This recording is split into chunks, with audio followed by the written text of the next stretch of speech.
Hello friends, I welcome you all to Guru Mantra classes. आज हम part 4 देखने वाले हैं फंडामेंटल राइट्स के चैप्टर में। और आज हम बात कर देंगे सबसे पहले यहाँ पे फ्रीडम ऑफ एसोसिएशन के लिए।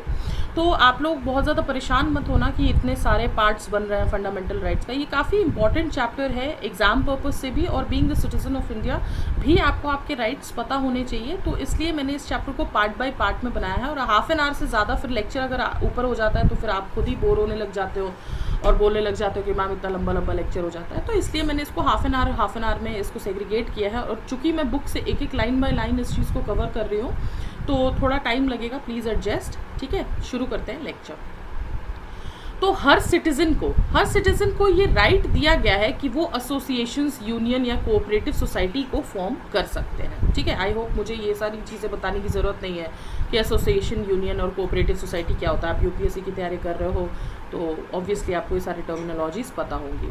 तो जो राइट सिटीजन्स को ये राइट दिया हुआ है कि वो एसोसिएशंस या फिर यूनियंस या किसी भी कोऑपरेटिव सोसाइटी को फॉर्म कर सकता है। ठीक है, ये इसमें ये भी इंक्लूड करता है कि कोई भी पॉलिटिकल पार्टी भी फॉर्म कर सकता है, कंपनी भी फॉर्म कर सकता है, पार्टनरशिप फॉर्म भी बना सकता है, societies, clubs, organisations, trade unions और एनी बॉडी ऑफ पर्सन्स। ठीक है, ये सब बनाने की आज़ादी है।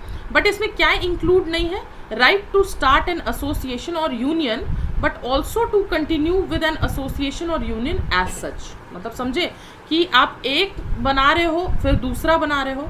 Further it covers the negative right of not to form और ज्वाइन एन एसोसिएशन और यूनियन। ठीक है, तो ये भी कवर करता है कि अगर आपको कोई यूनियन या एसोसिएशन नहीं फॉर्म करना है या ज्वाइन करना है। ठीक है, रीजनेबल रिस्ट्रिक्शंस जो है इन पे भी इम्पोज किए जा सकते हैं बाय द स्टेट। किन ग्राउंड्स पे? कि वो इंडिया की सोवरेंटी और इंटीग्रिटी को हर्ट ना करे, पब्लिक ऑर्डर या मोरालिटी को हर्ट ना करे। Subject to these restrictions the citizens have complete liberty to form associations और unions for pursuing lawful objectives and purposes. तो ये सेल्फ एक्सप्लेनेटरी टर्म है ना। लेकिन जो ये राइट है, ठीक है, right to obtain recognition of the association is not a fundamental right. अगर आपने ये बोला, ये क्लेम किया कि हमने एक एसोसिएशन बनाया है, आप इसको रिकॉग्नाइज करो, तो ये आपका फंडामेंटल राइट नहीं है। ठीक है, ये स्टेट के ऊपर कंप्लीटली छोड़ा गया है कि वो किसको रिकॉग्नाइज करते हैं, किसको नहीं करते हैं। तो सुप्रीम कोर्ट ने हेल्ड किया इसको that the trade unions have no guaranteed right to effective bargaining और राइट टू स्ट्राइक और right to declare a lockout. जो ये ट्रेड यूनियंस क्या करते हैं कि अपने जो एम्प्लॉयर है उनसे प्रॉपर बार्गेनिंग करते हैं, स्ट्राइक करते हैं, लॉकआउट कर देते हैं कि हम काम नहीं करेंगे अगर आपने हमारी सैलरी नहीं बढ़ाई। तो आपके ये जो राइट्स है ये गारंटी नहीं होती है इसमें। ठीक है, ट्रेड यूनियंस की ये राइट्स जो है, ये सारी जो चीज़ें वो करती है, वो ये सब बिल्कुल भी इसमें गारंटी नहीं है। और जो राइट टू स्ट्राइक होता है ये प्रॉपर इंडस्ट्रियल लॉ के द्वारा उनको कंट्रोल किया जा सकता है। यानी ये कम्प्लीटली उनके हाथ पे, एम्प्लॉयर के हाथ पे छोड़ दिया गया है कि आप इसको कैसे भी करके रोक सकते हो। ठीक है, अगर कोई राइट टू स्ट्राइक का यूज़ करता है। नेक्स्ट हम देखेंगे freedom of movement. Freedom of movement में किसी भी सिटीज़न को, हर सिटीज़न को ये राइट है कि वो इंडिया की टेरिटरी में फ्रीली कहीं पे भी मूव कर सकता है। ठीक है, एक स्टेट से दूसरे स्टेट जा सकता है ना, या फिर एक ही स्टेट में पूरे एरिया में वो घूम सकता है। तो ये राइट्स है उनको। ठीक है, लेकिन जब तक ये सिटीजन्स की बात है तब तक ये राइट्स कन्फर्म्ड है उनको। ठीक है, तो ये पर्पस क्या है इस राइट को देने का? ताकि नेशनल फीलिंग की जो भावना है वो प्रमोट हो और नॉट पैरोकियालिज्म। पैरोकियालिज्म क्या होता है अभी आपको बताती हूँ मैं। तो पैरोकियालिज्म का मतलब ये होता है कि किसी के माइंड में बहुत नैरो थिंकिंग ना रहे, कि वो छोटे छोटे इश्यूज पे ध्यान दे और ना कि बड़े कॉन्सेप्ट को ध्यान में रखें। ठीक है, जनरली जो ये नैरो माइंडेडनेस होती है ना, इसको शो करता है। तो हमें किस चीज़ को प्रमोट करना है? हमें नेशनल फीलिंग को प्रमोट करना, ना कि छोटी छोटी इश्यूज़ को हमें ध्यान में रखना है। तो इसके लिए ये फ्रीडम ऑफ मूवमेंट का जो फंडामेंटल राइट है ये डाला गया था। ठीक है, अब रीजनेबल रिस्ट्रिक्शंस जो है उनका ग्राउंड्स क्या हो सकता है कि जनरल पब्लिक के इंटरेस्ट को और किसी भी शेड्यूल्ड ट्राइब के इंटरेस्ट को प्रोटेक्ट करना। अगर मान लो कि वहाँ पे जहाँ पे आप जाना चाहते हो वहाँ कोई शेड्यूल्ड ट्राइब रहता है, तो आपको पता है ना कि वहाँ पे इतनी फ्रीली मूवमेंट नहीं कर सकते, क्योंकि वो अपने कल्चर, अपनी सभ्यता को बचा के रखना चाहते हैं। वहाँ पे कोई भी ऐसे फॉरेन एलिमेंट्स को डालने का कोई मकसद नहीं होता, क्योंकि उनको ऐसा लगता है कि उनकी जो प्रॉपर्टी है, उनका जो फॉरेस्ट है, ये लोग डिस्ट्रॉय कर देंगे, या जो भी अपना उनको लगता होगा। तो इसलिए नॉर्मली वहाँ पे कोई भी ऐसे फ्रीली मूव नहीं कर सकता है without getting a proper acceptance from the higher officials. ठीक है, तो ये जो है इसके ग्राउंड्स पे किसी को भी मना किया जा सकता है। The entry of outsiders in tribal area is restricted to protect the distinctive culture, language, custom and manners of scheduled tribes and to safeguard their traditional vocation and properties against exploitation. तो मैंने अभी आपको जो बताया कि उनकी किसी भी तरह से एक्सप्लॉयटेशन ना हो, इसलिए उनके सेफगार्ड के लिए ये रिस्ट्रिक्शंस डाला गया है।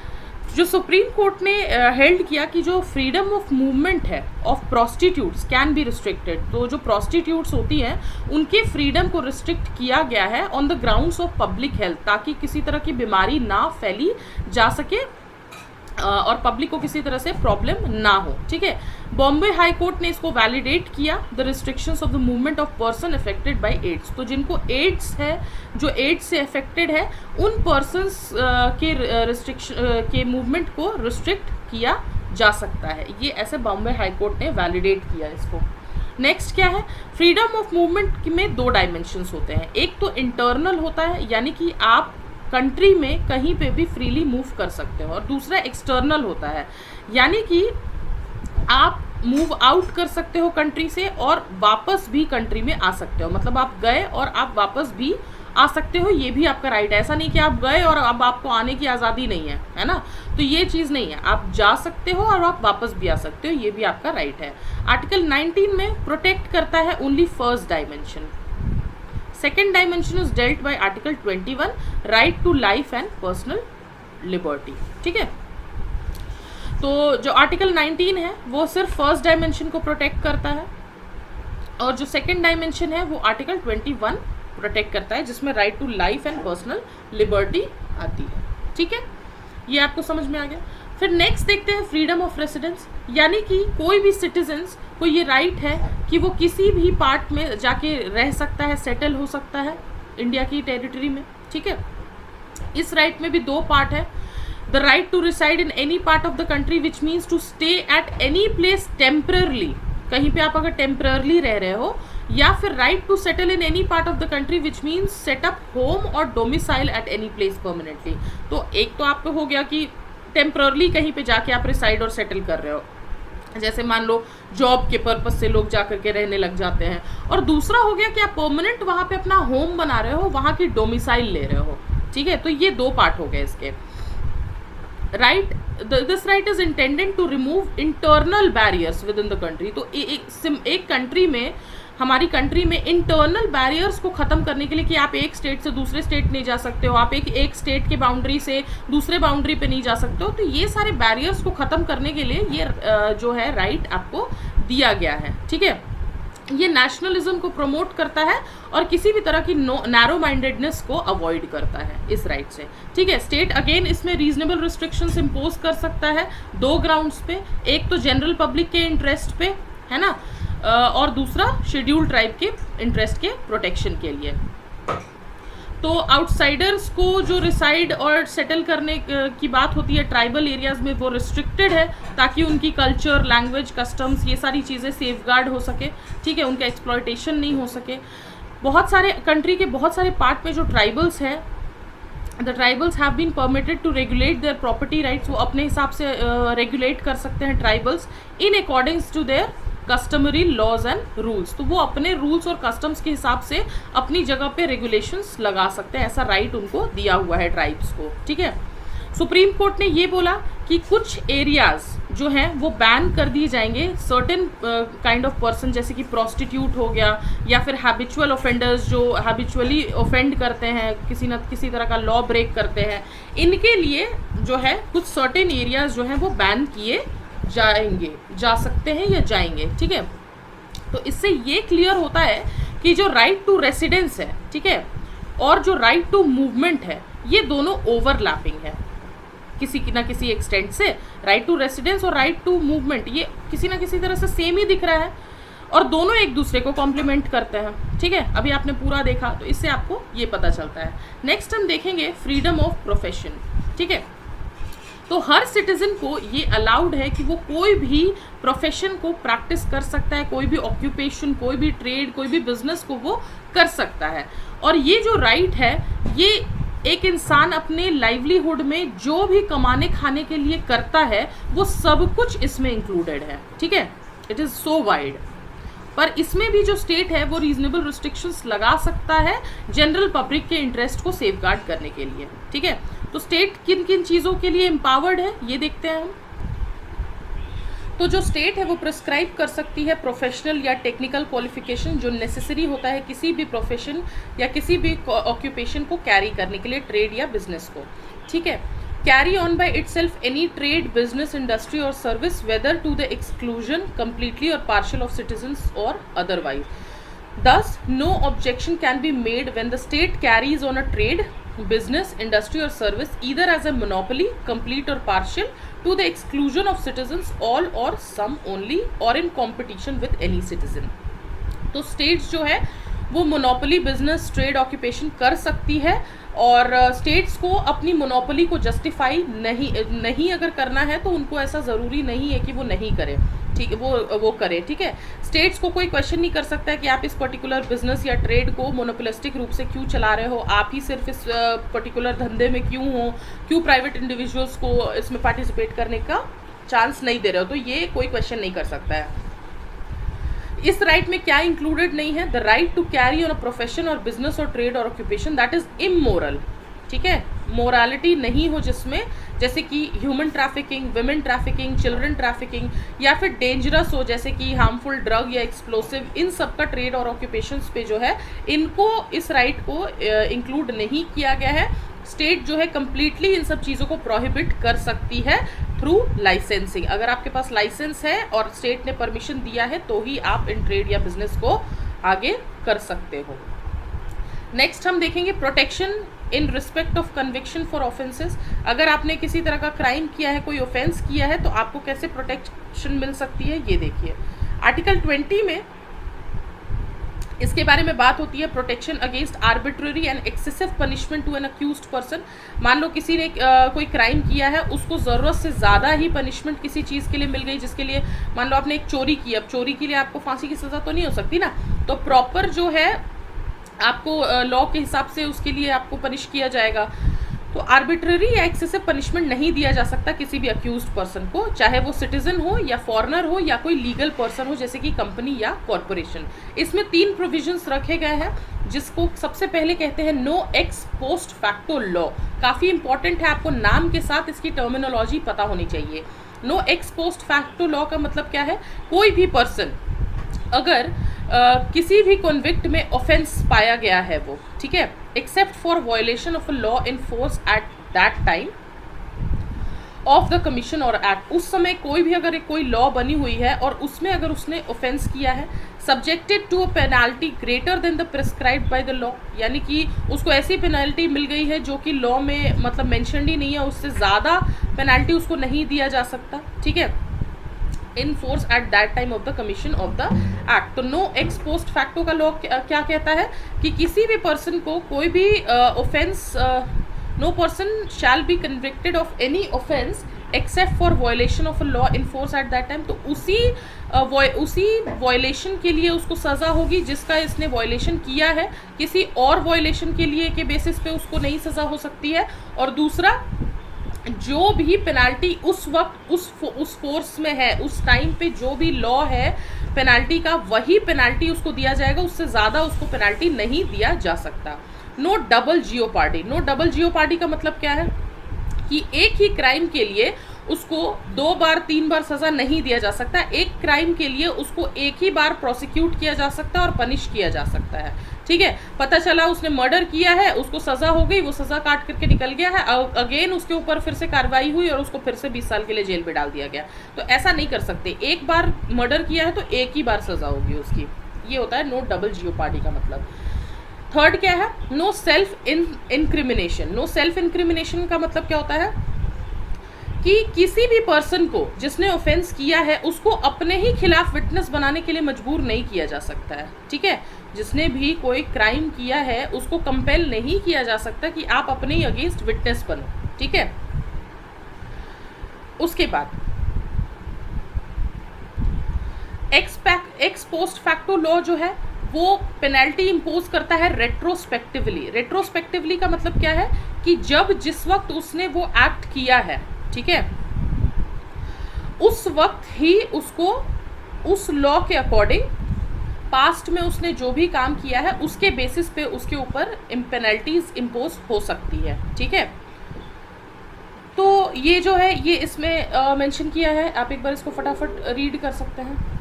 जो प्रोटेक्शन है अगेंस्ट डबल जियोपार्डी, यानी दो बार आपको सज़ा एक ही क्राइम के लिए नहीं होगी, वो अवेलेबल है only in proceedings before a court of law और अ जुडिशियल ट्रिब्यूनल, ठीक है। In other words it is not available in proceedings before departmental और administrative authorities as they are not judicial in nature. तो जो judicial nature के नहीं है, यानी कि मान लो कोई डिपार्टमेंटल या एडमिनिस्ट्रेटिव अथॉरिटी है वो आपके खिलाफ प्रोसीडिंग कर रहा है, तो इसके लिए ये अवेलेबल नहीं है। ये सिर्फ अवेलेबल किसके लिए है? कोर्ट ऑफ लॉ या जुडिशियल ट्रिब्यूनल के लिए ही अवेलेबल है, ठीक है। जो प्रोटेक्शन अगेंस्ट सेल्फ इंक्रिमिनेशन है ये एक्सटेंड करता है बोथ ओरल एविडेंस और डॉक्यूमेंट्री एविडेंस। इसमें दोनों ये चीज़ें आती है, मतलब आप अपने ही खिलाफ विटनेस के लिए कंपेल नहीं किए जा सकते हो। However it does not extend to compulsory production of material objects. आपको कोई भी कंपल्सरी किसी भी मटेरियल ऑब्जेक्ट को प्रोड्यूस नहीं करना है ना, नहीं कर सकते हो आप। Compulsion to give thumb impression, किसी को भी कंपेल नहीं किया जा सकता कि आप अपना अंगूठा लगाओ। Specimen signature, blood specimens and compulsory exhibition of the body, ठीक है। और ये सिर्फ क्रिमिनल प्रोसीडिंग्स के लिए ही एक्सटेंड होता है, सिविल प्रोसीडिंग्स के लिए एक्सटेंड नहीं होता है, या फिर उन प्रोसीडिंग्स के लिए जो कि क्रिमिनल नेचर के नहीं है, ठीक है। तो सिर्फ क्रिमिनल प्रोसीडिंग्स के लिए ही ये एक्सटेंड होता है। नेक्स्ट जो फंडामेंटल राइट है वो है protection of life and personal liberty. ये आर्टिकल 21 में आता है। आर्टिकल 21 ये डिक्लेयर करता है कि किसी भी पर्सन को उसकी लाइफ से डिप्राइव नहीं किया जाएगा या फिर उसकी पर्सनल लिबर्टी से डिप्राइव नहीं किया जाएगा except according to procedure established by law.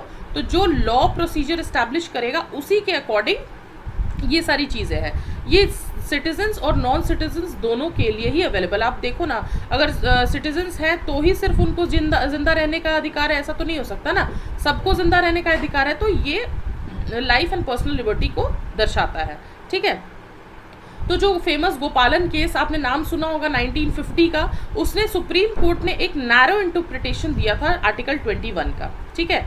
उन्होंने बोला कि जो आर्टिकल 21 के अंडर जो प्रोटेक्शन है वो सिर्फ आर्बिट्ररी एग्जीक्यूटिव एक्शन से प्रोटेक्ट करता है और ना कि आर्बिट्ररी लेजिस्लेटिव एक्शन से प्रोटेक्ट करता है, ठीक है। तो सिर्फ आपको आर्बिट्ररी कोई भी ऐसे खराब एग्जीक्यूटिव एक्शन से ही सिर्फ इसमें प्रोटेक्ट करता है, ठीक है। इसका मतलब ये है कि स्टेट जो है किसी की life, right to life and personal liberty किसी भी पर्सन का डिप्राइव कर सकता है, ठीक है।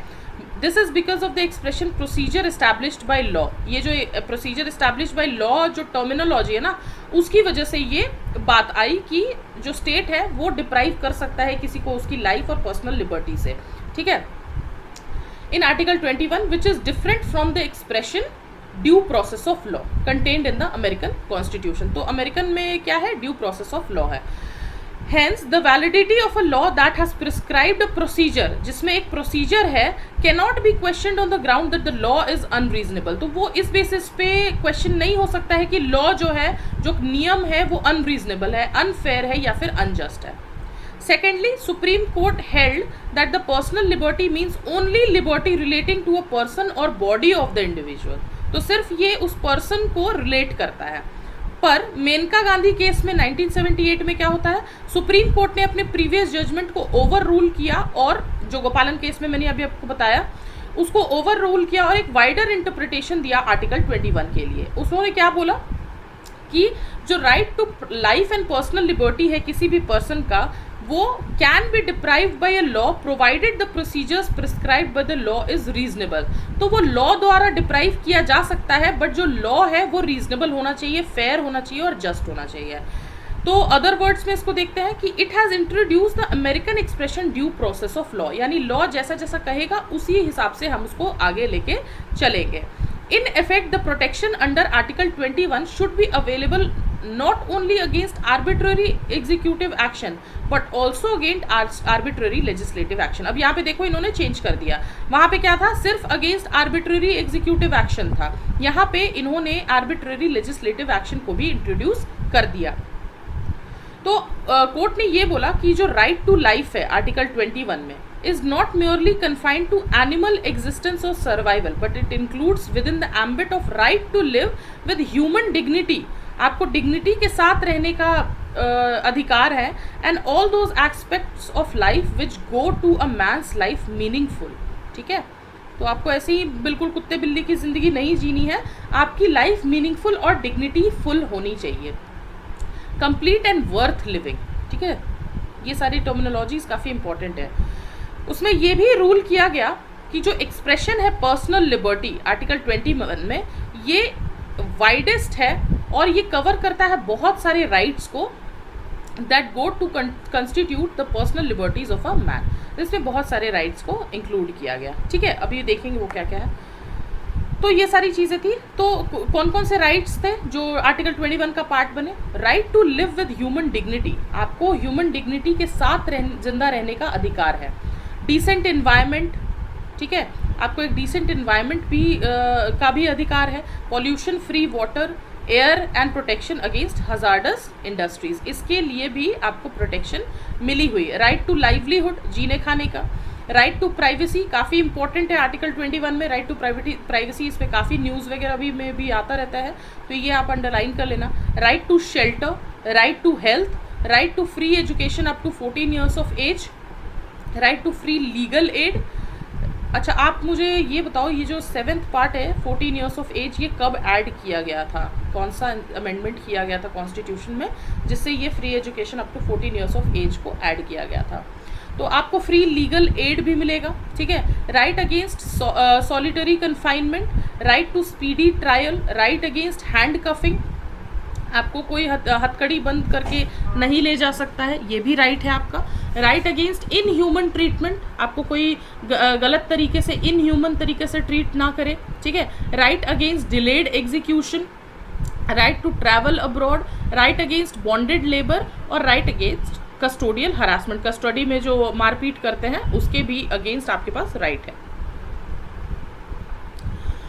उसके बाद इसमें और भी बहुत सारे राइट्स हैं, आप एक बार इसको फटाफट एक बार रीड कर लेना. बहुत ज़्यादा रटने की आपको ज़रूरत नहीं है क्योंकि इतना डीप में आपसे कभी नहीं पूछेगा कि कौन कौन से पूरे 35 राइट्स हैं वो आप बताओ. एक ओवरव्यू आपको पता होना चाहिए. ठीक है, अब हम बात करेंगे राइट टू एजुकेशन. तो आर्टिकल 21A, अब ये कैपिटल ए है यानी अमेंडमेंट करके ऐड किया गया है, तो इसका आप ध्यान रखना. ये डिक्लेयर करता है कि स्टेट को फ्री और कंपलसरी एजुकेशन सारे बच्चों को प्रोवाइड करना होगा जिसकी भी एज 6 से लेकर के 14 साल है. ठीक है, तो ये जो प्रोविजन है ये सिर्फ एलिमेंट्री एजुकेशन को एक फंडामेंटल राइट बनाता है. मतलब एलिमेंट्री एजुकेशन जो होता है 6 से 14 साल के बच्चों का, ये उनका फंडामेंटल राइट है, लेकिन हायर या प्रोफेशनल एजुकेशन इसमें इंक्लूडेड नहीं है क्योंकि हमारे पास इतने रिसोर्सेज नहीं है कि हम हर किसी को फ्री में हायर एजुकेशन या प्रोफेशनल एजुकेशन प्रोवाइड करा सकें. ठीक है, ये ऐड किया गया था. चलो मैंने आंसर ही दे दिया, बट एनीवेज ये ऐड किया गया था 86 कॉन्स्टिट्यूशनल अमेंडमेंट एक्ट 2002. ठीक है, ये जो अमेंडमेंट था एक बहुत ही बड़ा माइलस्टोन था एक कंट्रीज के एक कंट्री के अचीवमेंट में एजुकेशन फॉर ऑल. ठीक है, ये काफ़ी इम्पॉर्टेंट है कि सबको एजुकेशन मिले. ये एक बहुत ही मेजर माइलस्टोन था एक कंट्री के एम्बिशन के लिए. ठीक है, तो गवर्नमेंट ने डिस्क्राइब किया इस स्टेप को as the dawn of second revolution in the chapter of citizens right. ठीक है, तो इसको गवर्नमेंट ने ये डिस्क्राइब किया. तो इस अमेंडमेंट से पहले जो कॉन्स्टिट्यूशन में एक प्रोविजन था free and compulsory education for children under article 45 part 4. Part 4 में आप बताओगे मुझे क्या रखा गया है इन the comment section. However being a directive principle, चलो अगेन मैंने आपको आंसर बता दिया, बट एनीवेज फिर भी आप कमेंट सेक्शन में मुझे पोस्ट कर सकते हो. तो ये एक डायरेक्टिव प्रिंसिपल था. ठीक है, इसको बनाया गया क्या? Fundamental right. ठीक है, तो ये डायरेक्टिव प्रिंसिपल था, तो ये कोर्ट द्वारा इन्फोर्सेबल नहीं था, ठीक है। Now there is a scope for judicial intervention in this regard, क्योंकि अब ये फंडामेंटल राइट बना दिया गया है, तो अब जुडिशरी इसमें इंटरवीन कर सकती है अगर 6 से 14 साल के बच्चों को अगर एजुकेशन फ्री में नहीं प्रोवाइड किया जा रहा है तो, ठीक है। तो ये अमेंडमेंट जो है वो सब्जेक्ट मैटर ऑफ आर्टिकल 45 को कंप्लीटली चेंज कर देता है डायरेक्टिव प्रिंसिपल्स में। It now reads the state shall endeavour to provide early childhood care and education for all children until they complete the age of 6 years, ठीक है। इसमें एक और फंडामेंटल ड्यूटी ऐड की गई आर्टिकल 51A में कि ये हर सिटीजन की ये ड्यूटी है, इंडिया के हर सिटीजन की ये ड्यूटी है कि वो अपॉर्चुनिटी प्रोवाइड कराए for education to his child और वार्ड बिटवीन 6 and 14 ईयर्स, ठीक है। तो जिनके भी बच्चे हैं 6 से 14 साल के, उनकी ये ड्यूटी है कि वो एजुकेशन प्रोवाइड उनको करवाएं, ठीक है। 1993 में सुप्रीम कोर्ट ने रिकॉग्नाइज किया fundamental right to primary education in the right to life under 21। आपको मैंने अभी बताया था राइट टू लाइफ जो आर्टिकल 21 में आता है, उसमें सुप्रीम कोर्ट ने इसको फंडामेंटल राइट डिक्लेयर किया है ना, कि ये फंडामेंटल राइट है टू प्राइमरी एजुकेशन, ठीक है। It held that every child और citizen in this country has the right to free education until he completes the age of 14 years. तो हर सिटीजन का ये राइट है, जिसकी भी एज 14 साल है या उससे कम है, उनको फ्री एजुकेशन मिले, ठीक है। देयर आफ्टर हिज, उसके बाद जो उसकी राइट टू एजुकेशन है वो उसकी लिमिट्स के बेसिस पे बेस्ड है, क्योंकि उसकी क्या इकोनॉमिक कैपेसिटी है, क्या डेवलपमेंट है स्टेट का, उसके बेसिस पे उसकी हायर एजुकेशन डिपेंड करती है। तो इस जजमेंट में कोर्ट ने ओवर रूल किया अपनी जो पुरानी जजमेंट थी 1992 की, उसको ओवर रूल किया और ये डिक्लेयर किया कि there was a fundamental right to education up to any level. पहले जो फंडामेंटल राइट टू एजुकेशन था किसी भी लेवल तक था, including professional education like medicine and engineering, ठीक है, उसको ओवर रूल किया। तो in pursuance of article 21A the parliament enacted the right of children to free and compulsory education, that is RTE act 2009, ठीक है। इस एक्ट में ये था कि this act seek to provide that every child has a right to be provided full-time elementary education of satisfactory and equitable quality in a formal school, ठीक है, which satisfies certain essential norms and standards। तो सबको formal school में elementary education मिलना चाहिए। इस legislation से क्या हुआ, ये बिलीफ शो करता है values of equality, social justice and democracy and the creation of just and humane society can be achieved only through provision of inclusive elementary education to all. तो अगर हम सबको, हर बच्चे को एजुकेशन प्रोवाइड करते हैं तो उसके लिए आगे की ज़िंदगी को अच्छा बनाना काफ़ी आसान हो जाता है और वो एक अच्छी लाइफ, डिग्निटी वाली लाइफ को लीड करने के लिए एलिजिबल हो जाता है, ठीक है। सो अभी यहीं पे स्टॉप करते हैं। नेक्स्ट पार्ट नंबर 4 में हम देखेंगे protection against arrest and detention. तब तक के लिए stay tuned and for more tutorials please subscribe to Guru Mantra channel. और आपको कोई भी प्रॉब्लम अगर चैप्टर में हुई है तो please do comment in the comment section. I will definitely try to resolve those queries. Thank you so much and all the best.